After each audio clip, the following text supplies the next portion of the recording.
Gusto talaga akong ihatid ng langit sa malayong dagat. Kuya, pinapasok na tayo ng tubig. Malapit na akong malunod. Guxia Oman, paano ka nakasakay sa bangka? Natatakot akong mag-isa kang pumunta sa malayong dagat. Kaya sumama ako para samahan ka. Ang tapang mo naman. Yakapin mo muna ang bakal na tubo. Huwag kang bibitaw.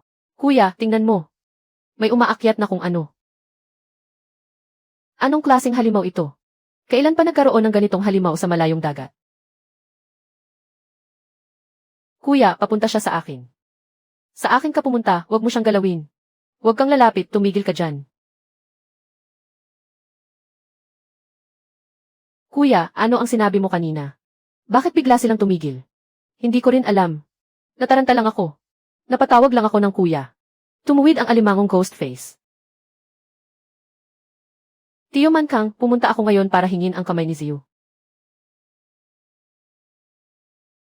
Gu Chaosheng. Ito lang ang dala mo para hingin ang kamay niya. Tiyo, hindi maganda ang takbo ng negosyo ko nitong mga nakaraan. Kapag nakaahon ako, pupunan ko agad ang mga handog sa kasal. Pupunan mo ang butas ng tumatagas ninyong bangkang kahoy. Ilang isda ba ang kaya mong hulihin? Luma ang bangka, pero malaki akong kumita. At kung sasama siya sa akin, hindi siya magugutom. Tiyo Mankang, ganito lang ba ang halaga ng pamangkin mo?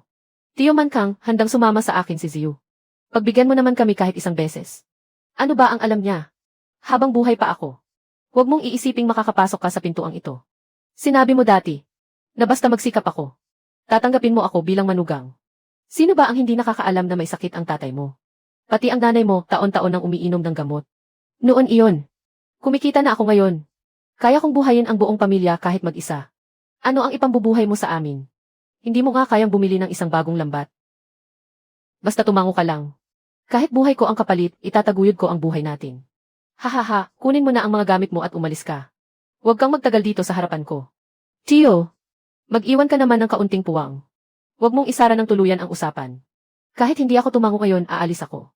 Tiyo Shen, darating din ang araw na magbabago ang isip mo. Nakikiusap ako sa iyo. Buong buhay mo. Isa ka lang maruming hamak na pulubi sa dagat.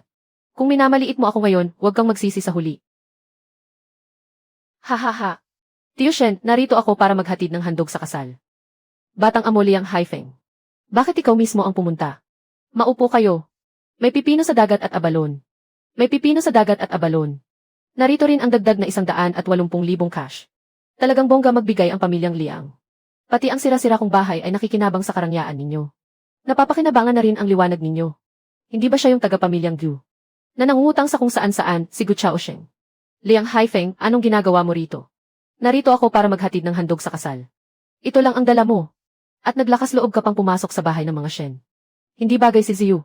Hindi ikaw ang masusunod dito. Tanungin mo si Tiyo Shen. Tinatanggap ba niya ang tulad mong manugang? Gu Chaosheng, huwag kang magsalita ng kung ano-ano rito. Wala pang napagkasunduan sa amin ni Ziyu. Tiyo Shen, noong nakaraang buwan, tinanggap mo pa ang bayad ko sa pag-aayos ng bangka. Ngayon, bigla mo na akong tinalikuran. Ilang bariyang marumi lang iyon. Batang Amo Haifeng. Isang bangka lang, katumbas na ng 10 buhay ng pamilya mo. Narinig mo ba, hamak na dukha? Bumalik ka na sa butas mong bangka at doon ka magkulong. Huwag mo akong hawakan. May pera ako, pero hindi ibig sabihin noon na espesyal na ako. Pero sumama siya sa akin. At least, hindi siya magugutom. Ikaw naman. Inagaw ni Liang Haifeng ang mga gamit mo. Lumayas ka, tigilan mo ang kalokohan mo. Sinabi ko na, kay Gu Chaosheng lang ako magpapakasal. Ziyu, ano bang kulang sa pamilya Liang para hindi mo ako piliin? May pera ang pamilya ninyo.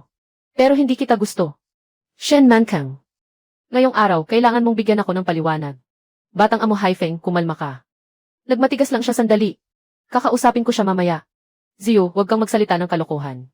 Kung sino man ang mang-api sa kanya ngayon, siya ang kakalabanin ko. Gu Chaosheng, talagang may ibubuga ka. Kung ganoon, huwag ka lang dyan nakatayo at nagyayabang. Diretsuhin mo ako. Ano ang gagawin mo para pumayag akong tumango? CJ, bantayan mo ang pwesto ng alimango namin sa malalim na dagat ng Waihay. Madalas kasing nawawala ang mga kargamento nitong mga nakaraan. Pumunta ka roon at magbantay buong gabi. Kapag naprotektahan mo ito, saka tayo mag-uusap. Kapag nabigo ka, huwag ka nang muling magpakita sa bahay na ito. May malakas na bagyo sa Waihay ngayong gabi. Bantayan mo ang mga lambat. Baka pati ikaw, hindi na makabalik. Sige, ako na ang pupunta. Kung buhay akong makakabalik bukas. Tiyo Shen, huwag ka nang magkunwaring wala kang narinig. Kuya Chaosheng, may bagyo sa Waihay ngayong gabi. Kuya Chaosheng. Xiaosheng, magbabago ang panahon sa Waihay ngayong gabi. Hindi ka pwedeng pumunta. Ma, kailangan kong pumunta ngayon. Kung hindi ko ito gagawin, hindi na natin mababawi ang dignidad natin. Kung wala ang kasal, wala na. Anak, hindi kita pwedeng panooring pumunta roon para mamatay. Hindi lang ito tungkol sa kung sino ang pakakasalan niya. Talagang niyurakan nila ang pamilya natin. Kahit hindi malunok, kailangan mong lunukin. Kapag may nangyari sa iyo, talagang guguho ang pamilyang ito. Dahil malapit nang gumuho ang pamilya natin. Kaya kailangan kong pumunta. Ma, hayaan mo na akong pumunta. Hindi ka ba pwedeng yumuko muna? Matagal na akong yumuyuko. Pupunta nang mag-isa si kuya. Sasama rin ako para makita ko. Xiaosheng, bumalik ka rito. Ikaw talagang suwail na walang kwentang bata. Liang Haifeng, Shen Mankang, maghintay kayo. Hindi nila ako napansin. Kailangan kong kumilos agad. Magtatago ako sa tangke ng mga isda. Magnanakaw. Mukhang gusto talaga ng langit na kunin ang buhay ko sa malalim na dagat. Panatilihing balanse ang mga bitag ng alimango. Nasa unahan na, huwag mong pababaligtarin. Sira na ang sahig ng bangka. Kapag nabutas talaga, lagot tayo ngayong gabi. Bakit may malakas na kalabog? Baka may hayop dagat na pumasok. Ay, kuya. Ilahin mo ako, bilis. Guxia Oman, bakit ka talaga sumunod?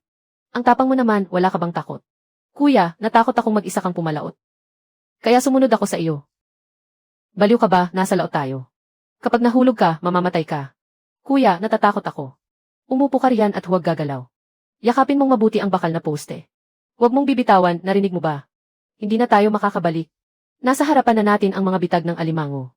Kailangan nating tiisin at lampasan ito. May mali sa agos. May gumagalaw sa ilalim ng dagat. Kuya, parang may nakamasid sa atin sa ilalim ng dagat. Huwag mong takutin ang sarili mo. Lagot tayo. Nabutas ang hawlang panghuli ng alimango. Kuya, umaakyat na sila. Bumaba kayo. Kuya, totoong umahon ang halimaw sa dagat para kainin tayo. Tapos na tayo.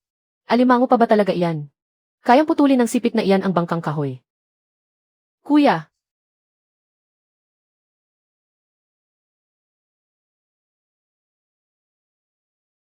Walang gagalaw, tumayo kayo ng tuwid. Talagang tumigil siya. Kinabahan lang ako kanina. Napabulalas lang ako. Bakit talaga sila tumigil? Kuya, hindi na talaga sila gumagalaw. Nagyelo silang lahat. Ting! Naaktibo na ang marka ng dugo ng Panginoon ng lahat ng dagat. Kumpletong antas, 1 sa 3. Makinig ang lahat na nilalang sa dagat sa aking utos. Naaktibo na ang marka ng dugo ng tagapagdala. Saklaw ng utos, lahat ng nasa loob ng 5 li. Lahat na nilalang sa dagat ay maaaring utusan. Marka ng dugo ng Panginoon ng lahat ng dagat. Totoo nga ito. Hindi ako nananaginip. Kuya, talagang sinusunod ka nila. Tumayo ng tuwid ang alimango. Ibaba mo ang mga sipit mo. Humiga ka ng maayos. Naiintindihan mo ba, bumaba ka? Kuya, talagang nakikinig siya sa iyo. Pagawin mo naman siya ng iba. Pagpasayawin mo siya. Tumayo ka, patagilid kang maglakad ng 2 ikot. Pagkatapos, gumapang kang pabalik ng tuwid. Astig, kung nasa pampang lang tayo. Pwede akong magtayo ng sirko gamit ang alimangong ito. Parang sirko talaga. Kuya, marunong ba talaga siyang sumayaw? Sige na, pasayawin mo siya. Tama na ang kalokohan. Hindi siya unggoy sa sirko. Ang laki ng katawan niya. Kapag nahila natin siya pabalik, sapat na ang karne niya para sa 1 taon. Gaano man kabagsik ang dagat na ito. Kailangan na rin itong makinig sa akin. Huwag muna kayong kikilos. Sumunod ka at bumalik sa daungan. Pagliwanag ng langit. Magbubukas ang pamilihan sa pantalan. Napakalaking alimangong ghost face. Lalabas ang buong nayon ng mangingisda para makita ito. Kuya, malaki ba ang kikitain natin kapag ipinagbili ito? May bebenta natin ito. May pambili na ng gamot ni nanay ngayong buwan. Baka may pambili pa tayo ng bagong sapatos para sa iyo. Kuya, ilahin na natin siya papunta sa pantalan. Pagliwanag ng langit. Iyong mga taong mababa ang tingin sa atin. Kailangan na nilang mamulat. Naku. Xiao Man. Hindi na magiging pareho ang pamilya Gu simula ngayon. Bilis, lahat kayo, halikayo at tingnan ninyo. Buhay na nahuli ng kuya ko ang halimaw na kumakain ng tao mula sa Waihay. Nadala niya itong buhay. Diyos ko. 40 taon na akong nangingisda. Pero hindi pa ako nakakita ng alimangong kasing laki ng tao. Halimaw na alimango. Mas makapal pa sa hita ang 2 sipit nito. Isang kagat lang. Kayang durugin ang mga buto ng tao. At putulin ang katawan sa 2. Umatras kayong lahat ng 2 hakbang. Magbigay kayo ng daan. Masama ang timpla ng halimaw na ito. Huwag kang lalapit kung ayaw mong mamatay. Xiaosheng, talagang pumunta ka sa Waihay kagabi. Kapag nadala ito sa lungsod, napakamahal ng magiging halaga nito. Sinabi sa akin ni Tio Man kang nabantayan ang pwesto. Hindi ko lang ito nabantayan. Nakapulot pa ako ng ganitong kayamanang galing sa dagat. Napakahusay talaga ng kuya ko. Yihan, tahimik. Hindi ba sinabi ko na sa iyo? Sikreto nating dalawa ito. Hindi ko pa tapos sabihin ito. Pero tinakpan na ang bibig ko. Ha ha ha ha. Impossible. Paano mabubuhay ang bulok mong bangkang walang pambili ng gasolina? Paano ka nakabalik ng buhay? Mula sa malalaking alon ng Waihay. Liang Haifeng, bigo ka ba? Hindi ako nalunod sa dagat. Umalis ka na agad. Huwag mong harangan ang swerte ko. Hindi iyan bagay na dapat mong pakialaman. Kalagan ang lubid. Ano nang pinagsasasabi mo? Buong pantalan, sino ba ang hindi nakakaalam? Ito ang huli ng lambat ng pamilya Shen. Binalikan ko iyan kahit kapalit ang buhay ko. Ano nang pinag-aawayan ninyo? Nasira sa agos kagabi ang lambat ng pamilya ko. Punit na punit ang lambat. Ha, narinig mo ba iyon?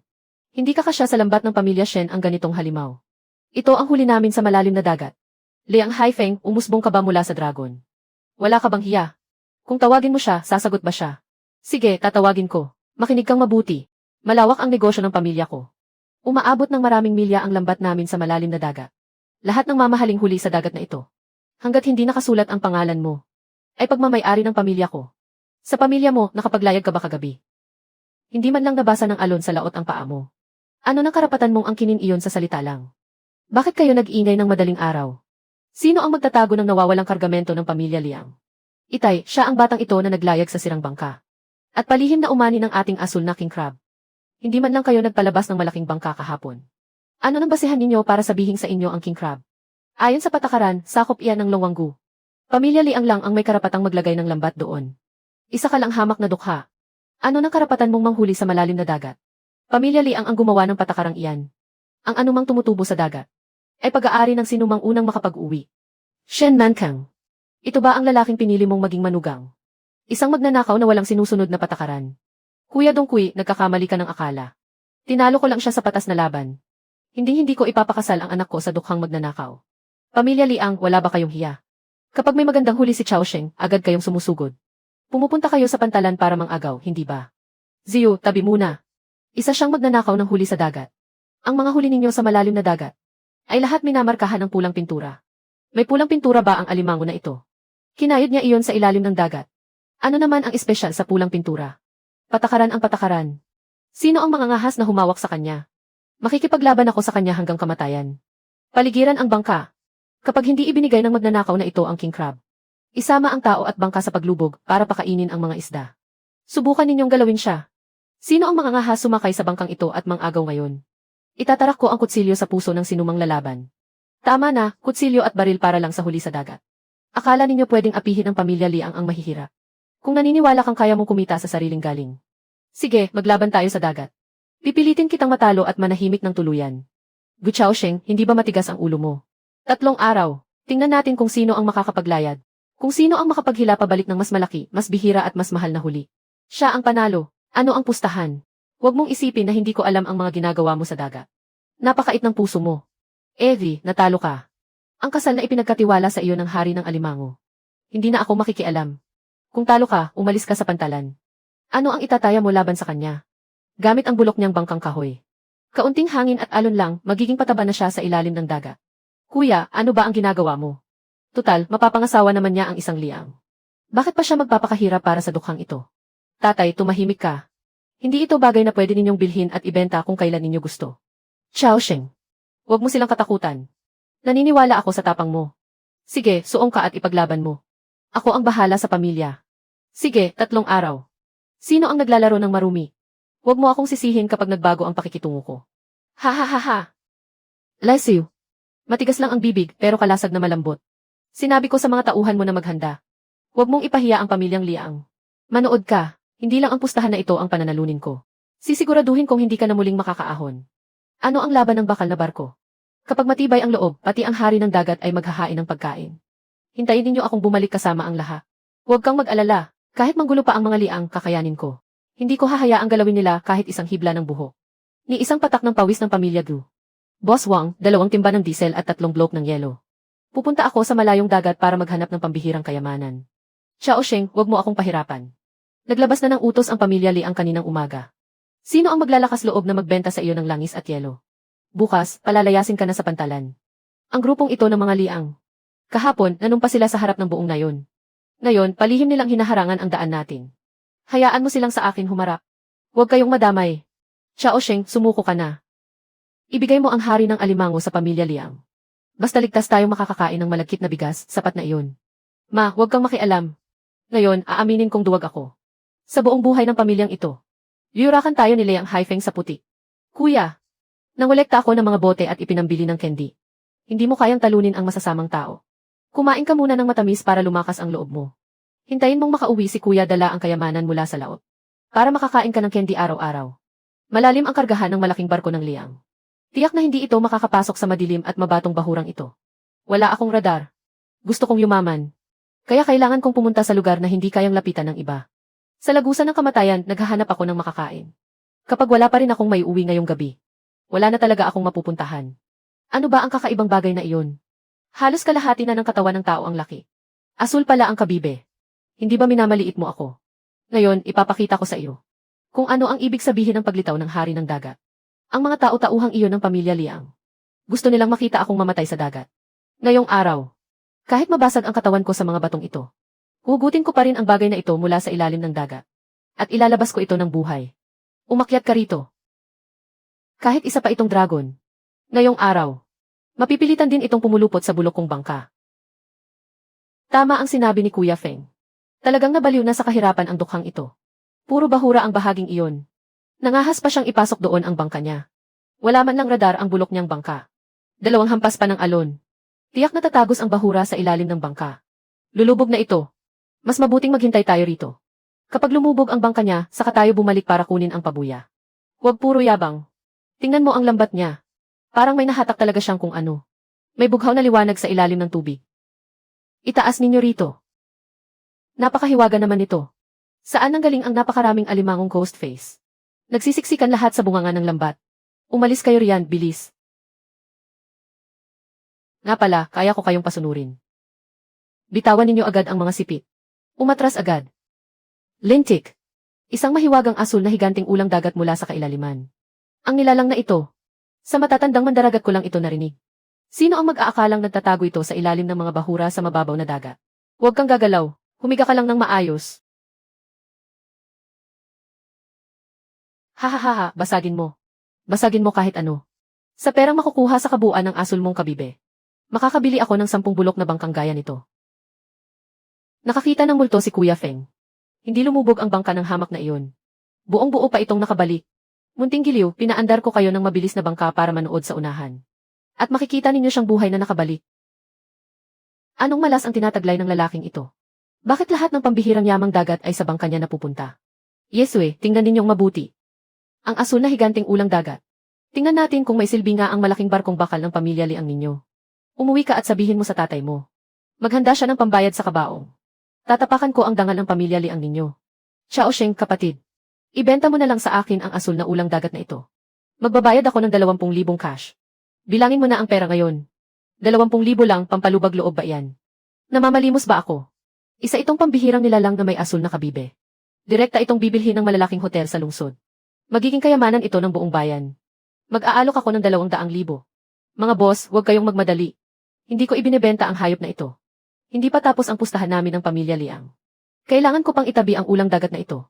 Ito ang magiging panagot sa aming pustahan. Isang sirang ulang dagat lang. At ganyan na kayo kaingay. Mukhang kakaiba ang bagay na ito. Baka epekto ito ng polusyon sa dagat. Isang makamandag na mutasyon. Kapag kinain, may mamamatay. Tama ang sinabi ni Young Master Haifeng. Hindi ko pa talaga ito nakita. Mas mabuting mag-ingat tayo. Liang Haifeng. Bukod sa manghila ng patibong sa likod ng iba, may iba ka pa bang kayang gawin kundi manira? Kung takot kang matalo, lumuhod ka ngayon at yumuko ng 3 beses sa harap ko. Habang nakapwesto ang pamilya Liang ko sa pantalan. Ikaw, munting asul na kawayan. Hindi mo maibebenta ang kahit ano. Huwag mo nang patulan ang mga kalokohan niya. Tumawag si Tatay Man Kang sa loob ng bahay kagabi. Siguradong may masamang balak ang pamilya Liang ngayong gabi. Nangangahas pa silang manira ng bangka. Hindi ako matutulog ngayong gabi. Pupunta ako agad sa dagat. Bago magbukang liwayway, dudurugin ko ang dangal ng pamilya Liang. Liang Haifeng. Ang lintik na ito, naghihintay pala rito. Gusto kong mamatay ka sa dagat. Ipapaikot ko ang buong dagat na ito. Hanggang sa ganap ko itong baliktarin. Layang Dongqui. Akala mo ba dahil pinutol mo ang lubid ko? Mapipigilan mo na ako. 20 taon akong naghirap. Kahit itutok mo pa ang kutsilyo sa lig ko ngayon. Hindi mo ako mapipilitang ihinto ang bangka. Gu Chaosheng, isinara na ang daanan sa dagat. Bumalik ka sa pantalan o sumalpok ka rito at mamatay. Ikaw ang pumili. Ha. Ang dagat ay pagmamay-ari ng langit. Hindi ito pala isdaan na hinukay ng pamilya Liang. Akala mo kaya mong takpan ang buong langit gamit ang isang kamay. Sa dagat na ito, ang pamilya Liang ang mismong langit. Kung may lakas ka ng loob, pumunta ka sa bahaging iyon ng lumubog na batuhan. Tingnan natin kung ilang minuto kang mabubuhay sa mga bahura. Sabi ng lahat, ito ang sanhay. Kaya ngayon, papasukin ko talaga at susubukan. Xiao Man, narinig ko sa matatandang mangingisda na may golden leopard na nagtatago sa siwang ng lumubog na bahura. Itinulak ako ng pamilya Liang sa walang malusutan. Kaya hahanap talaga ako sa siwang ng bato. Nang daang makapagliligtas sa akin.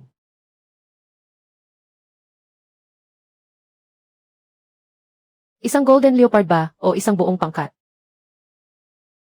Sa pagkakataong ito, talagang nabangga ako. Gu Chaosheng, naglakas loob ka talagang sumisid sa ilalim ng dagat. Bilisan mo. Ihagis mo rito ang nakuha mo. Yan Layang Haifeng. Tumakas ako hanggang sa ganitong lugar, kung saan puro bahura ang paligid. At nagawa mo pa rin akong sundan. Huwag mong maliitin ang Haifeng na ito. Kuya, binibigyan pa kita ng pagkakataong umatras. Isa pang salita. At kalimutan mo na ang bangkang gawa sa kahoy na iyan. Ayokong mag-aksaya ng oras dito kasama ka. Ilabas mo ang mga bagay sa ilalim ng tubig. At palalakarin kitang pabalik sa pantalan. Huwag ka nang mangarap. Puno ng bagong gintong abalon ang ilalim ng dagat. Kahit buong ari-arian ng pamilya Liang ang ipalit mo. Hindi ako magbebenta ni isa. Huang Mao, kunin mo ang mga kagamitan. Kapag sumisid pa siya sa tubig, huwag mo na siyang hayaang umahon. Tatay. 2 malalaking bangka mula sa 2 pamilya. Parehong nagtungo sa Mechenjiang. Papatayin ba nila siya? Ano ba ang pinagsasasabi ninyong tatlo? Si Gu Chaosheng mismo ang naglayag papasok sa sanhay. Ano ang pakialam natin? Kalokohan iyan, hindi mamamatay ang kuya ko. Kayang talunin ng kuya ko ang lahat ng halimaw sa dagat. Kahit buhay ko pa ang kapalit dito.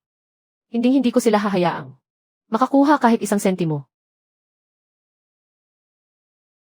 Lintik. Kapag nagwala at kumagat ang mga karniborong isdang ito, wala ni buto ang matitira sa akin ngayon. Sa pag-urong, kunin ninyo lahat para sa akin. Umatras kayo at huwag gagalaw. Umatras kayo, huwag gagalaw. Kuya Feng, walang kamatayan ang batang ito. May dala siyang napakalaking pakete. Bilisan mo at salpukin siya. Dudurugin natin ang bulok niyang bangka. Kapag nahulog sa dagat ang mga gamit, saka natin dahan-dahang sisimutin ang mga itim na alimango sa ilalim ng tubig. Umahon kayong lahat dito. Harangan ninyo ang propeller niya. Iipit itong mabuti. Anong nangyayari? Huang Mao, ang cute mo naman. Hindi mo man lang mapaandar ng maayos ang bangka. Sinabi kong salpukin mo siya hanggang mamatay. Bakit ka huminto? Kuya Feng, may multo. Hindi ko alam kung saan nanggaling ang napakalaking kumpol ng mga alimango. Pinulbos ng halimaw ang buong propeller ng bangka natin. Naipit si Layang Haifeng. Kahit ang langit ay ayaw tanggapin ang bulok kong buhay. Magpalutang-lutang na lang tayo sa dagat habang sumasagap ng hangin. Nakakuha ako ng 6 na gintong abalone. Ito ang palaging binabanggit ng mga veteranong mangingisda. Aba, buong pugad ang naiuwi niya. Nanalo si kuya. Ang dami niyang naiuwi. Malalaki pang tipak ng ginto. Naubos ang pusta ng lahat ng masasamang anak ng pamilya Liang. Mukhang tinamaan ng malas ang kawawang batang iyon. Napakalaki ng gintong abalone na ito. Kahit ibenta pa ito sa malalaking restoran sa lungsod, malaking halaga pa rin ang kapalit nito. Sa ganyang kaliit na kargamento, gusto mong ilabas ko ang pinakamalaking huli ko bilang pambato. Para makita niya ng mabuti. Isang isdang batik-batik mula sa malalim na dagat, tumitimbang ng 100 kilo. Gusto kong makita kung ang ilang abalone mo ay makakalamang sa akin. Ang malaking isda ng pamilya Liang. Boss Dongqui.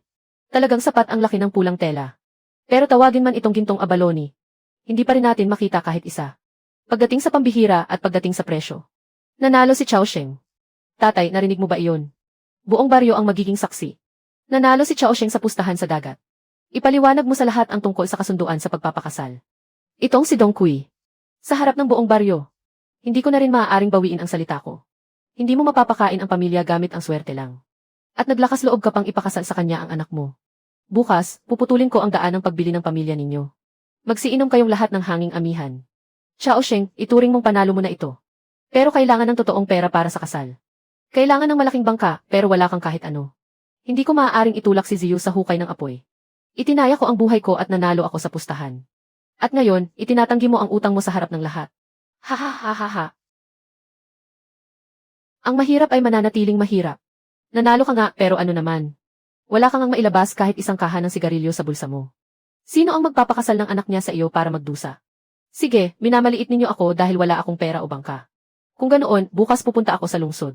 At gagawin kong tunay na ginto at pilak ang mga kargamentong ito. Bibili ako ng totoong bakal na bangka. Babalik ako at ipapakita ko sa inyong lahat. Talaga bang nangangahas kang dalhin ang mga bulok na iyan? Dito sa lungsod. Nakakahiya ka, mataas na uri itong bulwagang subastahan. Hindi ito ang bulok mong pantalan.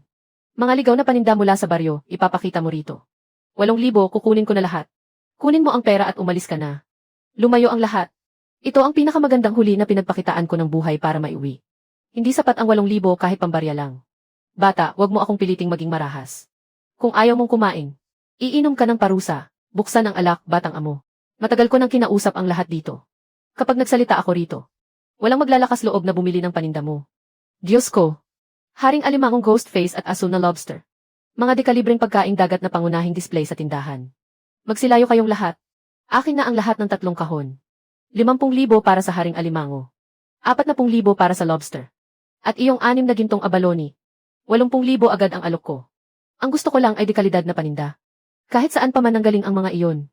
Bata, 170,000 cash. Tumango ka lang at agad kong ibabagsak ang pera sa mesa. Ako ang anak nila'y ang Dongkuy. Kaaway siya ng pamilya namin. Kapag binili mo ang paninda niya, kalaban ka na ng pamilya Liang. Ano ba sila'y ang Dongkuy para umasta ng ganyan? Pabayaan mong siya mismo ang pumunta rito. Ako rin, sikat. Ako rin, sikat. Mga gwardiya, ilabas ninyo ang dalawang ito. Boss, 170,000 ang presyo. Ibinebenta ko na. Pero hindi ako tumatanggap ng bank transfer. Gusto ko ng malamig at totoong salapi. Magaling, bata. May tapang ka. Gusto ko ang tapang mo. Ganyang walang kamatayang tapang ang gusto ko. Kapag nakahuli ka ng magandang huli, diretso mo nang dalhin sa akin. Boss, ayos na ayos kakausap.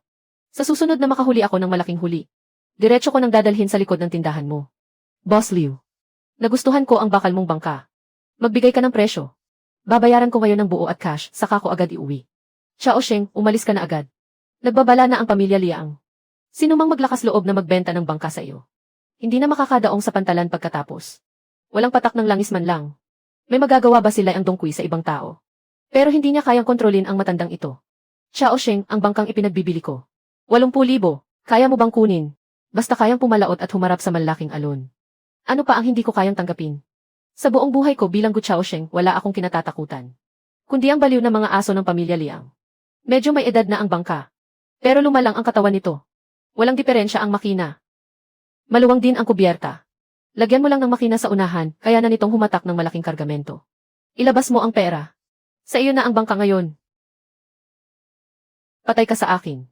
Ngayong umaga lang, nagbigay na ako ng utos. Naglakas loob kang ibenta ang bangka sa batang ito.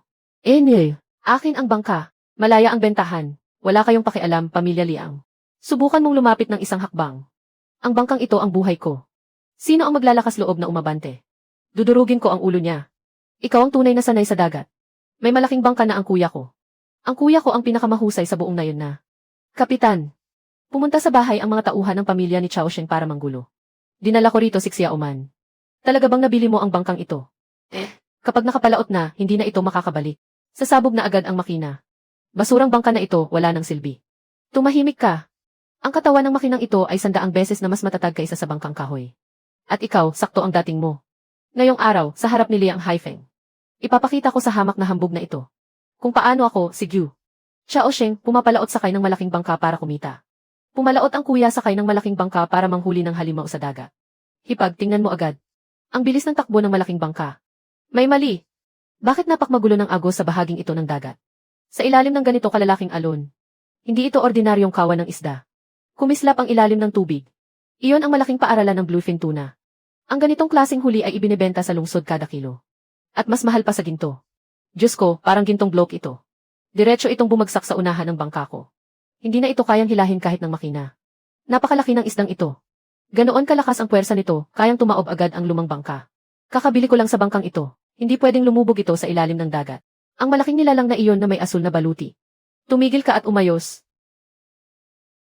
Tingnan natin kung mapapakinabangan kita ngayon.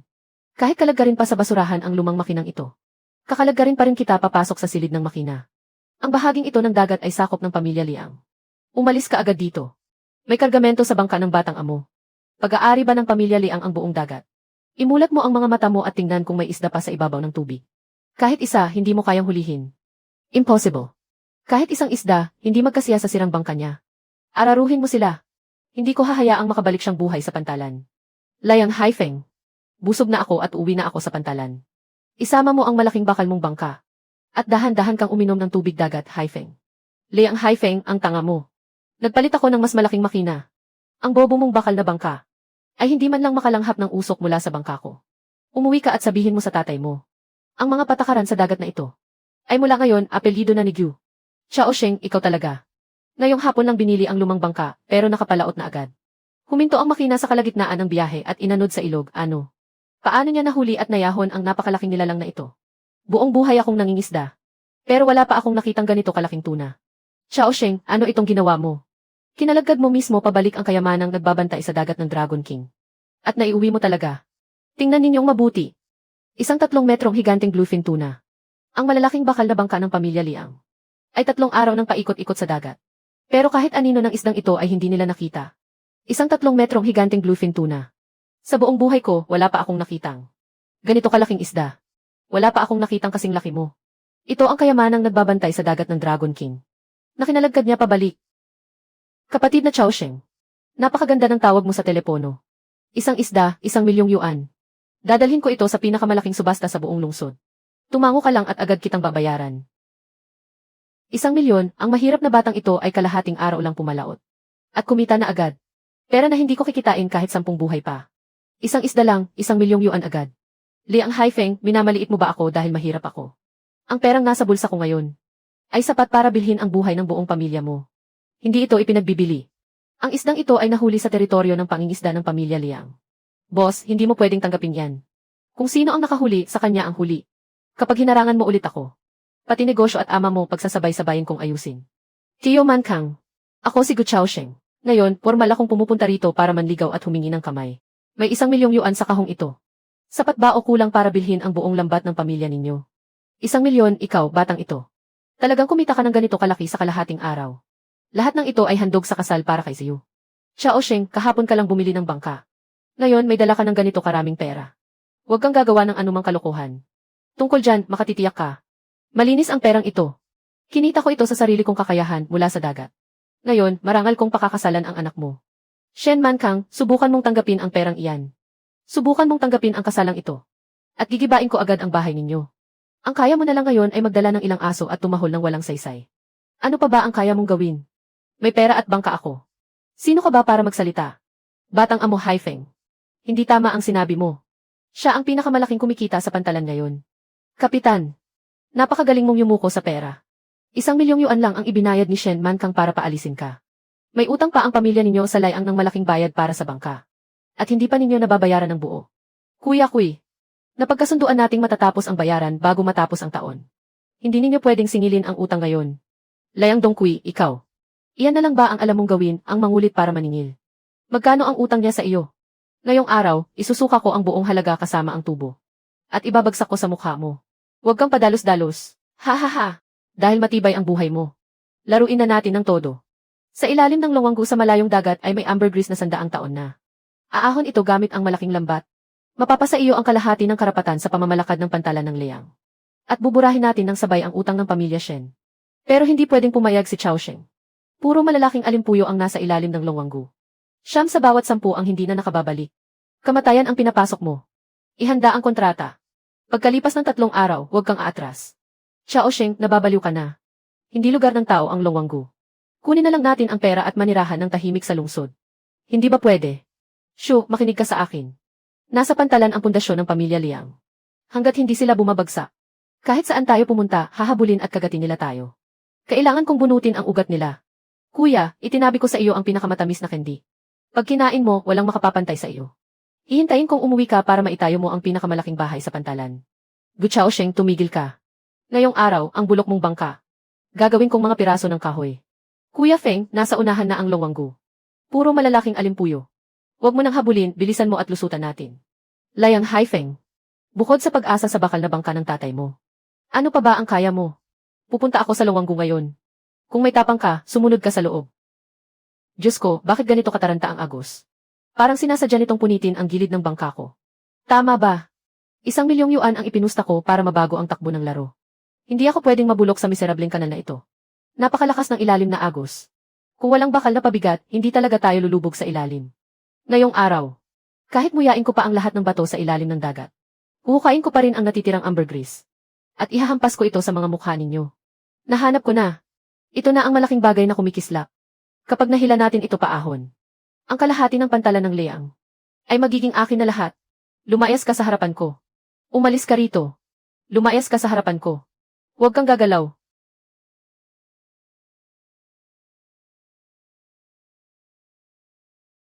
Itigil mo ang mahabang bagay sa ilalim ng dagat.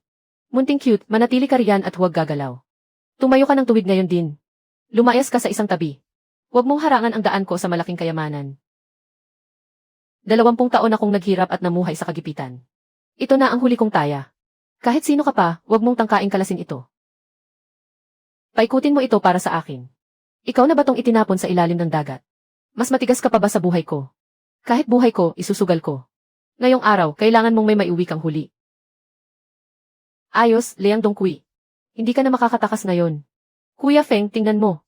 Walang kwenta ang batang iyon. Ang malaking bagay na kumikislap sa kubyerta. Siguradong ambergris iyon. 100 taong gulang na ambergris, nagkakahalaga ng milyon-milyon. Milyon-milyon. Gu Chaosheng, hamak kang pulubi mula sa mabahong kanal. Karapat dapat ka bang humawak ng ganitong kayamanang pampaswerte? Gu Chaosheng. Ihagis mo agad sa akin ang ambergris. Subukan mong tumanggi. Aararuhin kita ngayon mismo. Lahat ng mahahabang itim na nilalang sa ilalim ng dagat, umahon kayo. Gapusin ninyo ng 3 ulit ang ilisi ng bakal na barko. Ikutin ninyo ito ng 3 milya. Bakit huminto ang bangka? Kuya Feng, puro itim na ahas dagat ang tubig. Napulupot na silang lahat sa elis. Wala nang puwersa ang bangka. Isang alimpuyo. Ihigupin tayo papasok sa bunto ng mga bato. Liang Haifeng. Dito ka na lang magpakain sa mga ahas dagat. Uwi akong dala ang kayamanan sa pantalan. At aangkinin ko ang negosyo ng pamilya Liang. Chaosheng, nakabalik ka ng buhay. Ziyu, huwag kang mag-alala. Sinabi ko na sa iyo. Isusugal ko ang buhay ko para maibalik ang magandang buhay natin. Hindi ako mamamatay sa dagat. Uncle Mankang, tingnan ninyong mabuti. Ito ang ipinangalan at ipinakuha ni Liang Dongqui. 100 taong gulang na ambergris. Diyos ko, tingnan ninyo ang mga guhit sa kabibe. Mahigit 100 taon itong nakahimlay sa ilalim ng dagat. Chaosheng. Nahukay mo talaga ang ninuno ng Lawanggu. Pati ang ugat nito. Gu Chaosheng, nasaan si Haifeng? Sinundan ka papasok ng barkong bakal ng pamilya Liang. Bakit ikaw lang ang nakabalik? Aksidenteng binangga ng anak mo ang barko ko. Siya mismo ang sumalpok sa batuhan. Nakuha ko ang ambergris na 100 taon na. Ibigay mo agad sa akin ang kalahati ng karapatan sa negosyo. Sa pantalan na ito, ako ang batas. Dakpin siya. Kunin ang ambergris. Tingnan natin kung sino ang may lakas ng loob na magsalita para sa kanya. Liang Dongqui, kapag may umabante kahit isang hakbang ngayon. Saksak agad sa lalamunan niya. Sa Lawanggu, pati buhay ko ay kaya kong itaya. Hindi ako natatakot na isama ang buong pamilya ninyo sa hukay. Tumigil kayong lahat. Tingnan ko kung sino ang maglalakas loob gumalaw. Kuya Chaosheng, hindi man lang ako pinagpawisan. Malaking amo. Ito ang yaman ng aming pantalan. Ikaw, may-ari ka lang ng maliit na kainan ng lamang dagat. Huwag mong iunat ng sobra ang kamay mo. Di kalidad na kayamanang galing sa malalim na dagat, mga kapatid. Magbabayad ako ng 3 milyon. Ibigay mo sa akin. Amo, gumagamit ng maruming pakana ang batang ito. Ang pustahang siya ang nanalo. Dapat mapunta ang kayamanang ito sa pamilya Liang. Liang Dongqui, hindi mo matanggap ang pagkatalo. Nang aabuso ka pa, sino ang maglalakas loob humawak sa kanya ngayon? Bukas. Gagawin kong bakal na kalawangin ang lahat ng barko ng pamilya Liang. Uncle Mankang. May utang kayong 100,000 sa lumang barko ng pamilya Liang. Sa harap ng buong nayon. Ako na ang magbabayad para sa inyo. Ziyu, simula ngayon. Ikaw na ang asawa ni Gu Chaosheng. Kapag naglakas loob ka pang banggitin ang pagpapakasal sa kanya, magpakasal ka na sa pamilya Liang. Hindi pa tayo tapos. Sus Mariosep. Chaosheng, yumaman ka na talaga. Lahat ng perang ito sa akin mapupunta. Ziyu, umuwi na tayo. Patay tayo. Sumalpok sa bahura ang bakal nating bangka at lumubog. Mga kapatid, sa salbabida lang tayo nakaligtas. Kaya lang natin siya nabuhat mula sa dagat. Walang kwentang bagay. Ang pinakamatibay na bakal na bangka. Ang pinakamatigas na pambangga. Kahit sirang bangkang pangisda, hindi kayang pigilan iyon. Dalhin ninyo rito si Dao Pikyang. Magbabayad ako ng 5 milyon para humanap ng tao. Ngayong gabi, ipapawala ko ang pamilya Gu sa pantalan magpakailanman. Napakaraming malalaking pulang perang papel. Kuya, ninakawan mo ba ang Dragon King sa ilalim ng dagat? Ninakawan mo ba siya? Sa perang ito, makakabili ka ng 5,000 kilo ng candy. Bukas, kuya, isasama kita. Dadalhin kita sa lungsod para magpagamot. Gagawin kitang hari ng buong pantalan. Ang pinakamarangal na prinsipe. Xiao Sheng, bilisan mo. Dinala nila ang Dong Kui si Dao Piqiang mula sa laot. Dinala niya sila sa pantalan. Nasa daungan na ang malaking itim na bangka. Kasama ang buong tauhan niya. Si Dao Piqiang. Siya iyong nasa laot. Dalubhasa sa pang-aagaw ng mga barkong may kargamento. Nababaliw na ba sila ang Dong Kui? Xiao Sheng, hindi ako aalis. May dala silang sandata. Kunin mo ang kutsilyo at umalis ka. Hindi natin sila kayang talunin. Umalis na kayo agad. Pupunta ako sa pantalan para iligaw sila. Dalhin mo sina nanay, tatay at siya umay sa likod ng bundok. Hanapin ninyo ang pinuno ng ngayon. Nasa sariling teritoryo nila ang Dong Kui. Pero hindi niya kayang pabagsakin kahit isang dukhang bata. Kailangan pa niyang ipatawag ako. Napaka-misteryoso ng batang iyon. Bihagin siya ngayong gabi. Sa inyo na lahat ng nakuhang gamit. Kuya Qiang, 300 metro sa unahan. Iyong sira-sirang bahay ng batang iyon. Kapag nahuli na siya, ipasa ninyo sa mga kapatid ang laman ng bahay niya. Ha ha ha ha. Dao Piqiang, gusto mo bang kunin ang buhay ko? Hindi na kailangang halugugin ang bakuran. Ako na mismo ang lumapit sa inyo. Kuya Qiang, siya iyon. Siya si Gu Xiaosheng, kumilos na kayo. Nakarating na tayo sa dagat. Hindi ibig sabihin noon ay ikaw na ang hari ng impyerno. Dao Piqiang, Liang Haifeng. Dahil talagang gusto ninyong kunin ang buhay ko. Ang bahaging ito ng dagat ngayon. Ang magiging libingan ninyo. Dao Piqiang. Ikaw na hangal na uhaw sa pera at walang pakialam sa buhay. Ngayong araw, sinadya kitang akitin dito sa liblib na dagat. Gusto kong makita kung gaano nga ba katibay ang itim mong bangka. Lu Xiaosheng, hamak na pulubi. Bakit ka tumatakbo, kanina lang, nasa pampang ka pa? Hindi ba ang lakas mong magyabang? Tumigil ka nga. Tama na. Halika rito at pigilan siya. Aray, aray, aray. Aray, aray, aray, aray. Aray, aray, aray. Dao Piqiang, tingnan natin kung mas marami ang tauhan mo. O ang dambuhalang pugita ko. Gu Xiaosheng. Anong salamangka ang ginamit mo? Bilis, pakawalan mo siya. Ang 50 milyon mula sa pamilya Liang, ibigay mo lahat sa akin.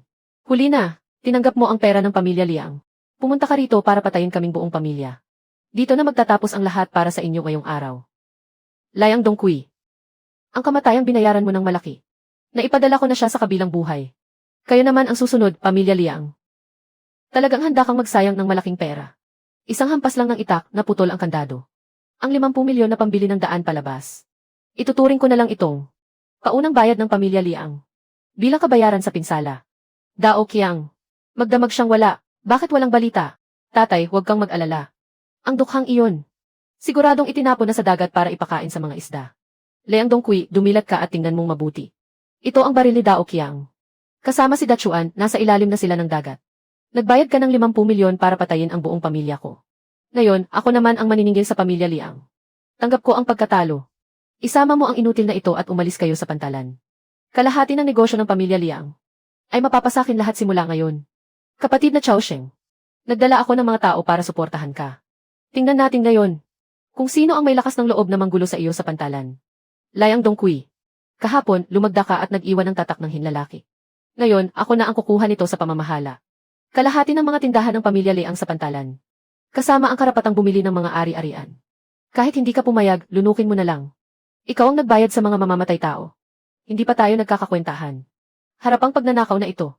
30 taon nang nagpapatakbo ng negosyo ang pamilya Liang sa pantalan. Bakit ninyo kukunin ang pinaghirapan kong kabuhayan? Hindi ako susuko. Xiaosheng, alam kong matibay ang buhay mo. Simula ngayon, ikaw na ang pinakamalaking amo sa pantalan. Ako ang magtatakda ng mga bagong tuntunin dito. Sino ang nang-aapi at bumibili ng bara? Pinagtatanggol ko ang mga mangingisda at sinira ko ang pwesto niya. Tungkol naman sa pagbagsak ng pamilya Liang. Pupunta tayo sa lungsod ngayon. Bibilhan kita ng pinakamalaking palamuting ginto. Kapatid na Xiaosheng. Ayos na ang problema sa pantalan. Pumasok tayo sa lungsod at buksan ang pinakamalaking restoran ng pagkaing dagat. Batang amo Haifeng. Nasisiraan ka na ba ng bait? Wala akong pakialam sa mga problema ng pamilya Liang. Bakit mo ako dinala sa barkong ito? Matandang tanga. Kung hindi mo ipinakasal ang anak mo kay Gu Xiaosheng, ang pamilya Liang ko ay hindi sana humantong sa ganitong kalagayan. Kuya Feng, umalis na tayo. Puno na ng tauhan si Gu Xiaosheng ngayon. Kapag nahanap niya tayo, katapusan na natin. Tumahimik ka. Liang Haifeng, mag-isa akong pumunta rito. Gusto mo ng pera, dinala ko na. Pakawalan mo si Tio Mankang. May 2 milyon na cash sa loob ng kahon. Kunin mo ang perang ito at umalis ka agad sa lalawigan. Baka mailigtas mo pa ang buhay mo. Sino bang nagsabing iligtas kita? Talagang mamamatay tao ang baliw na ito. Buhay mo ang kukunin ko. Payat. Puntahan mo ang gasolina sa barko at sindihan lahat. Ngayong araw, kayong dalawa, ay susunugin ko ng buhay sa bulok na pantalan na ito. Kuya Feng, ito na. Anong nangyayari? Ano ang bagay na iyon sa tubig? Gu Chaosheng, ano ba talaga ang ginawa mo? Liang Haifeng, sinabi ko na sa iyo. Sa tabing dagat, ako ang halimaw na may 8 galamay. Pupunitin ko ang bangkang ito. Tulong, Gu Chaosheng. Mali ako. Paalisin mo siya. Ayokong pag-usapan ang tatlong iyon. Magtipid ka ng lakas. Sa kulungan ka na sumigaw. Nakapag-report na ako sa pulis. Babayaran mo ang pagpapasakit mo sa mga tao. Buong buhay mo sa likod ng rehas mo iyon pag-iisipan. Saan ka nang galing, huwag mong galawin ang pintura ng sasakyan. Importadong sasakyan ito. Kapag nabangga mo at natuklap ang pintura, hindi mo kayang bayaran. Imulat mo ang mga mata mo at tingnan mabuti. Pumunta ako rito para bumili ng sasakyan. 3 milyong halaga ang sasakyang ito. Kukunin ko na ang sasakyan ngayon. Ayusin mo ang papeles tapos umalis ka agad. Wala kang pakiramdam sa panganib. Siya ang kapatid na kasama kong nakikipagsapalaran sa pantalan. Sino ka para mag-ingay rito? Sino ka para mag-ingay rito? Kayong dalawa, maling pinto ang pinasok ninyo. Ito ang marangyang distrito ng mga pribadong villa. Hindi basta-bastang pusa o aso ang pwedeng pumasok dito. Pare-pareho kayong mga tindero sa lungsod, puro yabang. Ngayon, napusuan ko na sa modelong ito. Ang villa sa tabing dagat na nasa gitna. Ang password ay 6 na 0. Bayaran ng buo gamit ang card. Isulat mo agad ang pangalan ng asawa kong si Shenziu. Ngayon din kukunin ang susi. Tabihan ninyo at papasukin siya. Hindi marunong sumunod sa patakaran ang mayamang amo. Humanap ka ng isang probinsyanong tagapantalan. Puti ka ng buong binti parang maputik na punang prutas. At gusto pang magtayo ng pinakamalaking gusali sa lungsod. Sa lungsod na ito, ako ang batas. Ano ka ba para magsalita? At naglakas loob ka pang mag-ingay rito. Ngayon ang pagbubukas ng negosyo ko. Kung may humarang, ilabas ninyo siya rito. Makinig kang mabuti, bata. Ang ruta sa labas ng Waihay ay buong ibibigay sa gusaling pangkalakalan. Kalahati ng bahagi ang kukunin ko. Kapag tumanggi ka, magiging guho ang gusali mong ito bago matapos ang araw. May tao ba riyan? Itaas ninyo at ilabas ang pinakamabigat na kargamento sa tindahan ngayon. Ipakita ninyo sa mga tagalungsod na ito, na walang alam sa mundo at puro yabang. Kung ano talaga ang halaga nito. Ay ha. Diyos ko po. Bluefin tuna. At may golden mouse spotted grouper pa. Mga nilalang lang sa alamat ang ganito. Mga handog ng Diyos ng dagat. Simula ngayong araw. Ang pinakamahusay na huli ay susunod sa mga patakaran ko. Kung hindi ka sang-ayon, subukan mong lumaban. Tunay ng bayani ng kabataan. Sabi nila, may double-headed bluefin tuna. At golden mouse spotted grouper. Mag-aalok ako ng 10 milyong piso. Bibilhin ko ng lahat, Boss Gu. Mali ako. Hindi ko nakita ang tunay mong halaga. Mula ngayon, susunod ang buong gusaling pangkalakalan sa utos ninyo. Ang tindig ni Brother Chaosheng talagang nakapangingilabot. Handa na ang lahat para sa kasal sa villa. Lahat ng kilala at makapangyarihang amo sa lungsod ay naghihintay na makiinom sa handaan ng kasal mo. Chaosheng, mabuting manugang ko. Dati, bulag ako at hindi ko alam ang tunay mong galing. Ikaw pala ang tunay na Dragon King na muling isinilang. Zio, simula pa lamang ito. Sumama ka sa akin, Gu Chaosheng. Kahit langit, hindi tayo kayang apihin. Chaosheng, nagawa mo talaga. Ang mga taong nang api sa atin. Lahat ay niyurakan mo. Ate, ang ganda mo ngayon. Kuya, kailan tayo muling maglalayag sa malaking bangka? Napakalawak ng dagat. Marami ka pang kayamanang hindi maubos na matutuklasan.